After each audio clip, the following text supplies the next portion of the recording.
बिस्मिल्लाहिर्रहमानिर्रहीम। अस्सलाम वालेकुम। आज हम आपके साथ बेसन के दही बड़े बनाने की रेसिपी शेयर कर रहे हैं। आप इनको चंद मिनटों में बनाकर तैयार करेंगे और फिर पूरा रमज़ान आप इसको स्टोर करके किस तरह से रख सकते हैं ये भी हम आपको इस वीडियो में बताएंगे। बहुत ही आसानी के साथ परफेक्ट बड़े बनाकर तैयार करेंगे। यकीनन ये रेसिपी आपको अच्छी लगेगी। यहाँ मैंने आधा किलो बेसन लिया है और इस बेसन को मैंने 2 से 3 दफ़ा छाना है। आप जितना बेसन को छान के इस्तेमाल करेंगे आपके दही बड़े उतने ही अच्छे बनेंगे। इवन बेसन से कोई भी चीज़ बनाएं उसको 2 से 3 दफ़ा छान लें। बेसन को अच्छे से छानने के बाद मैंने यहाँ पे इसमें हस्ब ज़ायक़ा या 1 चाय का चम्मच नमक शामिल किया है।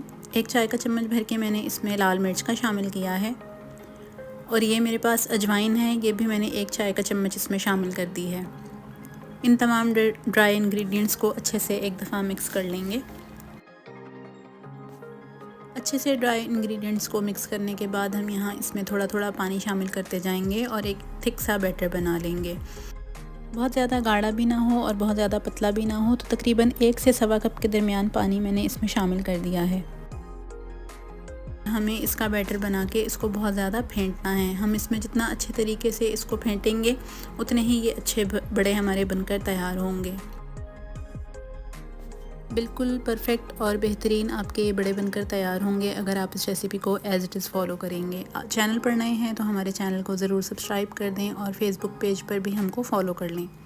साथ ही साथ इस वीडियो को अपने फ्रेंड्स और फैमिली के साथ भी शेयर कर दें। अब यहाँ पानी डालते हुए मैंने इसका अच्छा सा बैटर बना लिया है और अब इसको मैंने तेज़ हाथ चलाते हुए 3 से 4 मिनट के लिए फेंटा है। अब यहाँ मैंने इसमें हाफ़ टी स्पून मीठा सोडा शामिल किया है और साथ ही चंद कतरे पानी के इसमें शामिल किए हैं ताकि ये अच्छे से मिक्स हो जाए। ये डालने के बाद इसको अच्छे से एक दफ़ा मिक्स करेंगे। आप इसकी कंसिस्टेंसी चेक कर सकते हैं। सोडा डालने के बाद इसको अच्छे से मिक्स कर लिया और इस स्टेज पर मैंने इसको 5 मिनट के लिए ढक कर रख दिया था। सोडा डालने के बाद 5 मिनट के बाद ये हल्का सा फूल जाएगा और हम इसको एक दफ़ा अच्छे से मज़ीद फेंट देंगे।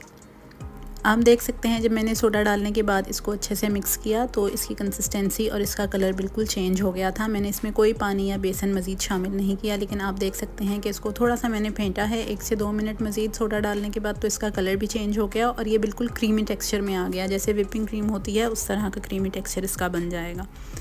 अब यहाँ एक कढ़ाई में मैंने तेल गरम किया है। तेल गरम करने के बाद मैंने चूल्हे को लो टू मीडियम कर दिया था और फिर हाथ से मैंने एक जैसे साइज़ की फुल्कियाँ इसमें डालकर फ्राई करनी शुरू कर दी हैं। आप इसको पाइपिंग में भर के भी फुल्कियाँ डाल सकते हैं, लेकिन उससे जो है साइज़ एक जैसा नहीं आता, तो मैंने यहाँ पे हाथ से डालना प्रेफर किया है। आपकी मर्ज़ी है, आप इसको पाइपिंग बैग से डालना चाहते हैं तो भी ये बिल्कुल परफेक्ट बनेंगे। और अगर आपके पास जो बाज़ार में छन्ना मिलता है जिसके अंदर ये फुल्कियाँ बनाई जाती हैं, अगर आप चाहें तो आप उस चमचे की मदद से भी ये फुल्कियाँ बना सकते हैं। आधा किलो बेसन में आपके ये बहुत सारे बड़े बनकर तैयार हो जाएंगे। और अभी आपको इनका साइज़ छोटा लग रहा होगा, लेकिन जब हम इनको पानी में भिगोएंगे तो इनका साइज़ जो है वो डबल हो जाएगा। तकरीबन 2 से 3 मिनट के बाद जब आपको महसूस हो कि हल्का हल्का कलर आना शुरू हो गया है, तो फिर आप कोई भी चम्मच इस्तेमाल करते हुए इसको हल्का हल्का चलाते हुए फ्राई कर लें ताकि हर फुल्की के ऊपर एक जैसा इवन गोल्डन कलर आ जाए। आप देख सकते हैं सारी फुल्कियाँ हमने निकाल के फ्राई कर ली हैं। ये मैंने 2 दफ़ा में फ्राई की थी।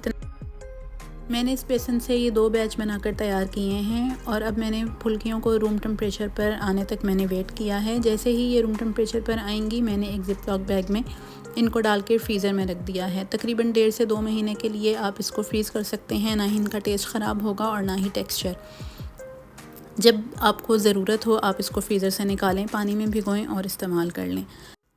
अब फ्रीज़ की हुई फुल्कियों के साथ आप किस तरह से दही बड़े बनाकर तैयार कर सकते हैं, इस मेथड के लिए मैंने एक बोल में पानी लिया है और ये पानी जो है वो टैप वाटर है। मैंने गर्म पानी इस्तेमाल नहीं किया है। अगर आपको जल्दी है और आप इसको 2 से 3 मिनट में अपना काम आसान करना चाहते हैं तो फिर आप गर्म पानी ले लें, वरना आप इसको टैप वाटर में तकरीबन 10 मिनट के लिए भिगो दें। 10 से 12 मिनट में आपकी ये फुल्कियाँ जो हैं वो पानी सोख कर लेंगी और बिल्कुल सॉफ्ट हो जाएंगी।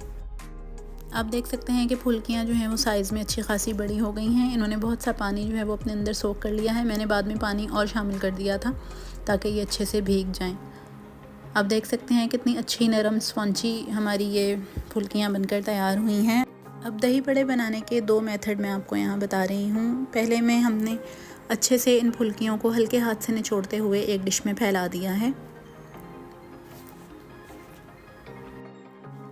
ये बड़े साइड पे कर देंगे और यहाँ मैंने आधा किलो दही लिया है। ये मेरे पास थोड़ा सा थिक योगर्ट है। साथ ही इसमें 2 खाने के चम्मच चीनी के शामिल किए हैं, 1 पिंच इसमें नमक शामिल किया है और आधा कप दूध शामिल किया है और आधा कप ही मैंने इसमें पानी शामिल किया है। अगर आप इसको मज़ीद रिच बनाना चाहते हैं या आपका दही गाढ़ा नहीं है तो फिर आप इसमें आधा कप क्रीम का इस्तेमाल भी कर सकते हैं, लेकिन मेरे पास ये अच्छा मीठा दही था, फ्रेश दही था, तो मैंने इसमें क्रीम का इस्तेमाल नहीं किया है। इसको अच्छे से फेंटेंगे और ये लम्स फ्री बिल्कुल हमारा जो दही है वो बनकर तैयार हो जाएगा। इस दही को मैं इन तमाम फुल्कियों के ऊपर फैला दूँगी अच्छे से कि ये बड़े जो हैं वो इससे कवर हो जाएंगे दही से हमारे।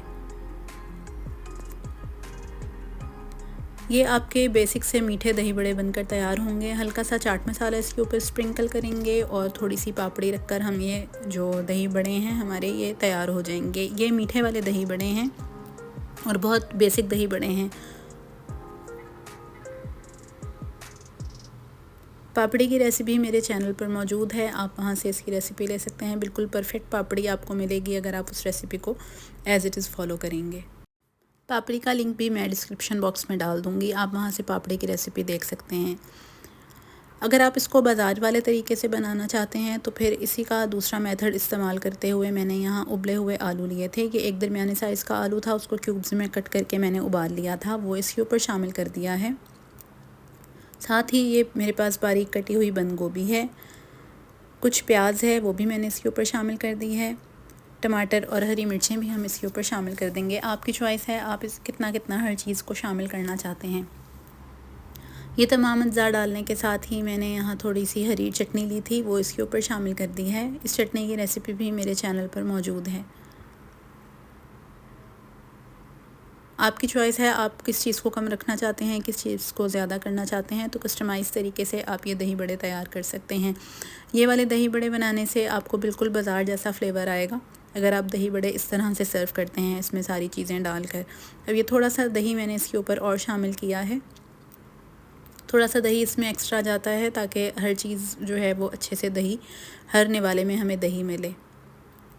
अब ये इमली की चटनी है जो मैंने इसके ऊपर डाल दी है, ये भी हस्बे ज़रूरत आप इसमें शामिल कर सकते हैं। साथ ही इसके ऊपर मैंने हल्का हल्का सा चाट मसाला छिड़क दिया है